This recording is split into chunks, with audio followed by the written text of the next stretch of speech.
What's going on, guys? Welcome back to another video. And so today was actually a pretty big day, so I want to break down what is currently going on. First, we know that Texas has confirmed that they too will be cutting off their unemployment benefits on the federal level a little bit early.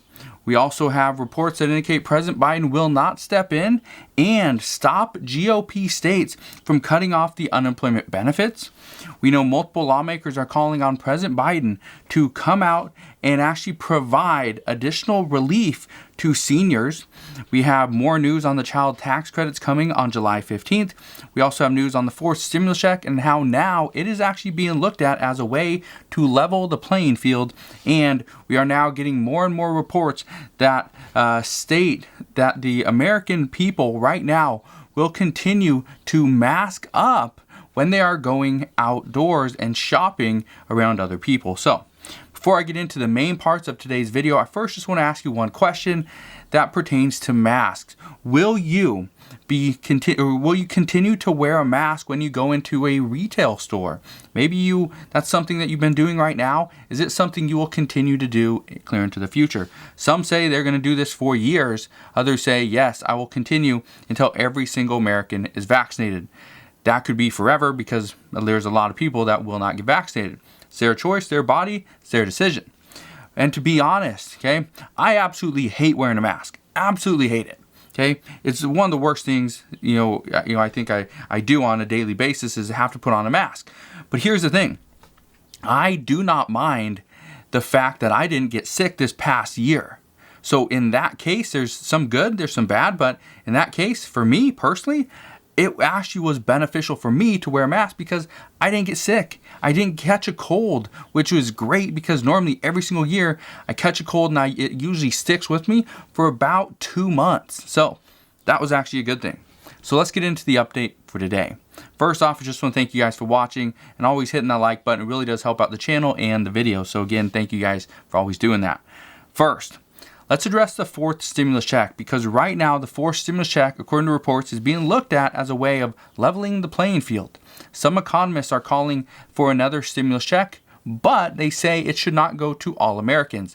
If we provide an additional stimulus check to every single American, the roughly 170 million people that received the check this last time, okay, what they say right now is that they say we need to see, about a certain percentage of the population. Those are the ones that have been hit the hardest. And so we need to see those people receive some type of relief and stimulus so that they can actually handle the cost of rising goods and services. Because if you drive around and you see gas prices keep going up. In California, there's places where gas prices are over $7. On the East Coast, there's places where are over $5. On the East Coast, there's places where they're over $6 and $7 a gallon. Here in Washington State, where I live, we're right around $3.50. There's places around the United States that are just reaching $3. I think the national average is a little bit over $3 per gallon as well. So we're seeing a rise in cost there, but that's just gas. It's not even food. That's not even utilities.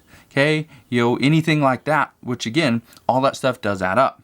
So right now, this is why some are saying they're calling for another round of checks. They want to see an additional round of stimulus checks, but it must go to the hardest hit individuals. They say this round must go to those that truly saw a drop in income in 2020 and are more likely behind on rent, utility payments, debts, and still living unemployment check to unemployment check. When you couple that, okay, there's a rising cost of goods, products, services, but at the same time, you're going to lose or possibly lose your unemployment benefits. Okay, when those things swing and the cost of goods or the cost of living is more expensive than the amount of money that you make, okay, and there's that big swing, what's going to happen here is the American people are going to have to decide, do I pay for my rent? No, I'm not going to pay for rent. Do I pay for utilities? I have to pay for utilities. I got to do that. So, but do I pay for these other debts? No. Do I pay for my medications to make sure that I stay alive? No, I got to buy food today, so I can't buy my medications. I'm going to ration the stuff that I have. I will buy that next month so I can continue to buy food today. That's what we're going to see, and this is what many experts are saying, is that this is not what we need to see. And what economists are calling for, many experts are saying, we need to see an additional stimulus check. But again, we will have to wait and see. Does the Biden administration listen? Do they provide another stimulus check? Or is this something that we just have to kind of hope and pray for? And again, I don't anticipate we're going to have an answer on this anytime soon. It will probably be another maybe 2 months before we even get a better answer, but it's most likely going to come sometime in the fall. That's where we'll either get 100% yes or 100% no, that either we get a stimulus check or we will not. So again, we'll just have to wait and see. But speaking of unemployment checks, here's what we know. Today, Texas's governor, Greg Abbott, announced that they too would be canceling and cutting off their $300 per week unemployment boost starting June 26th. That's a little bit over 1 month away. Now, this is not all that gets lost. It's not just the $300 boost that goes to people on unemployment, but self-employed workers are going to lose all their benefits. The $300 per week, they lose it, automatically lose it. Okay, this pandemic unemployment assistance is gone because for self-employed workers, you do not receive state unemployment benefits. Okay, this is not something we normally would get. Okay, also people on long-term unemployment, if you have exceeded your state's allotted time, allotted weeks, then you are done. That is it. You're done. No extension, no nothing. That is it for you. Okay? Reports indicate that roughly 1.3 million people will lose all their benefits in the state of Texas. This amounts to roughly $8.8 billion in aid that will not be going out. So, in a statement today, Texas's Governor Greg Abbott said, and I quote, "The Texas economy is booming and employers are hiring in communities throughout the state. According to the Texas Workforce Commission, the number of job openings in Texas is almost identical to the number of Texans who are receiving unemployment benefits." So, if this is true, then we should see that everybody that is currently on unemployment will have a job, which means their unemployment rate would pretty much be zero. I do not expect this to happen. The truth here is that a lot of these businesses are not going to hire all their employees back. They just won't do it because they don't need to. Many employers during this pandemic have figured out a way to outsource certain tasks, have figured out a way to cut back. And a lot of these businesses are going to go very lean for a while and figure out, okay, how many employees do they really need? Many, according to reports, say that we are going to see employers demand their new employees to handle 2 different jobs. They're going to take on 2 different positions in order to stay very lean, to keep their costs down, and get their business back up and running. So if that's what we see, I don't expect that Texas is going to go from like a 6.9% unemployment rate, I believe that's where they're at, down to like 0. Okay, it's highly unlikely. That's almost impossible. So we will see what happens moving forward. But as of right now, there's a lot of things that have to be pretty much factored in here. And I don't think Texas is really looking at all these things. Good news out of Texas, though.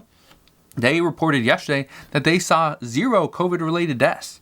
That's actually pretty good because that is the first time since the pandemic started where we have seen 0 deaths in the state of Texas. So that is pretty big.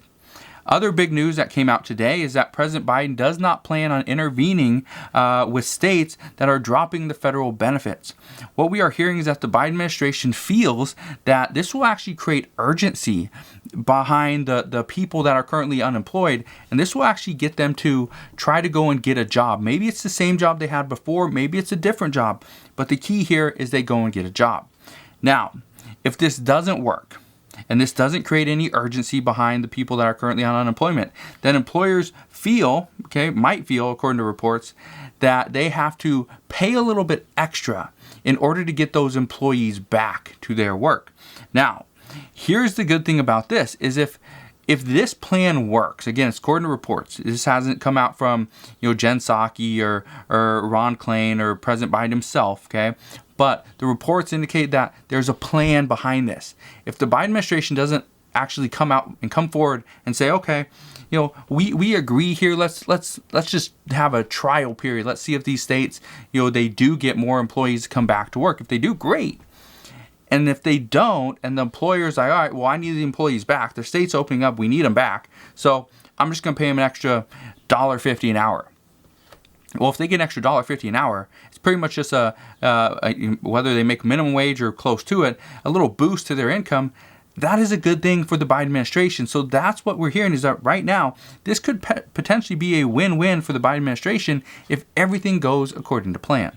But again, this is something that we are going to have to wait and see, because as of right now, we don't know how this is going to play out. We won't have any information on this until the states actually cancel the benefits, which isn't going to happen for about 1 more month. So again, we have to wait and see.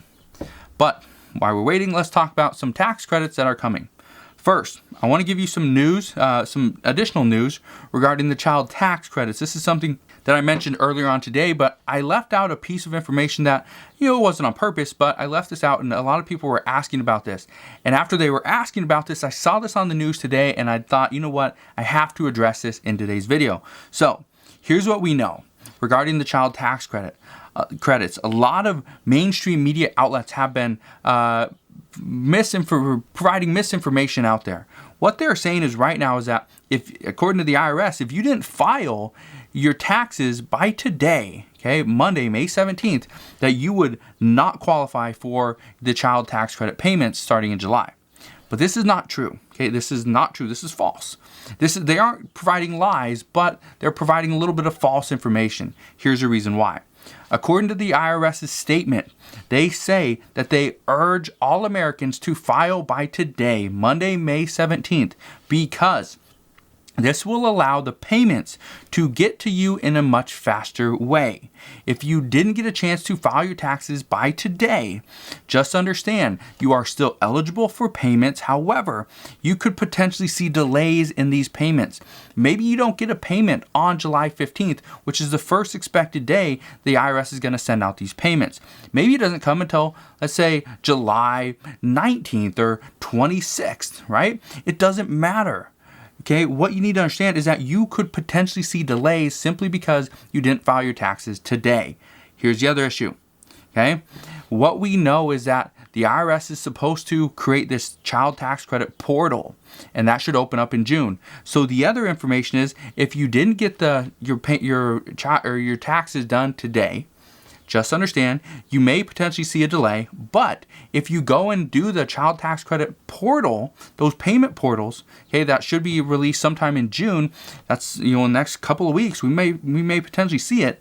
If this is the case, you could potentially fix all issues during the time on that portal. So just keep in mind, this is misinformation. You can still get your payments. You can still get your monthly payments. There might not be any delays, but there could be. And lastly, let's get into the talks on the possible tax credits for seniors. This is something that I've been saying for probably a few weeks, where we are potentially going to see additional stimulus, additional relief and assistance for everybody in the United States. The problem is it's not going to be a stimulus check. It's most likely going to be a tax credit, okay, some type of incentive, some type of payments, like the child tax credits, the child tax credit payments on a monthly basis. That is essentially just a stimulus check, okay, every single month. It's just disguised behind something else. So here's what we know. There are reports that lawmakers are discussing a senior tax credit. The details are very sparse here. However, we do have some information. The reports indicate that lawmakers, including House Ways and Means Chairman Richard Neal, want to provide tax credits as it will not increase our federal deficit. What we are hearing is that they also want to find a way to provide additional assistance to seniors without having to raise taxes on anybody. This includes raising taxes for millionaires and billionaires. The reports indicate that right now, that if we were to raise taxes on millionaires and billionaires, one, they'd probably find a way to a loophole to get around those. Okay. The second thing is, if you raise taxes on somebody or on a corporation, what is that corporation probably going to do? They will probably just push the increase over to the customer, which essentially means if a senior citizen is currently buying something on Amazon, maybe Amazon increases their prices all just a little bit in order to pay for these tax increases. Okay, as somebody that does sell on Amazon, I sell a lot of products on Amazon. What I can tell you is, for me, as a seller, I have to pay a certain percentage. And Amazon lately has been increasing the seller fees. Why do they do that? Well, they do that to number one, to combat any increases on their end, but they also do this to make a little bit extra money. So just understand, if we were to say, okay, Jeff Bezos, you got to pay an extra 7%, okay, 7% tax on top of what you're currently paying, which is essentially zero. You have to pay 7% in addition. He's gonna be like, okay, well, that's fine, I'll pay that. And he just pushes it off to the customers, pushes it off to the third-party sellers like me, right? And then we pay it.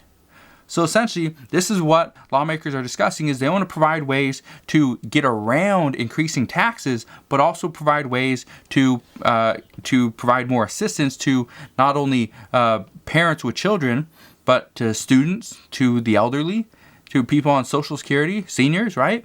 Every single person in the United States, they want to provide assistance to. So we will see what happens there. But what I can tell you right now is there's a lot of discussions amongst lawmakers.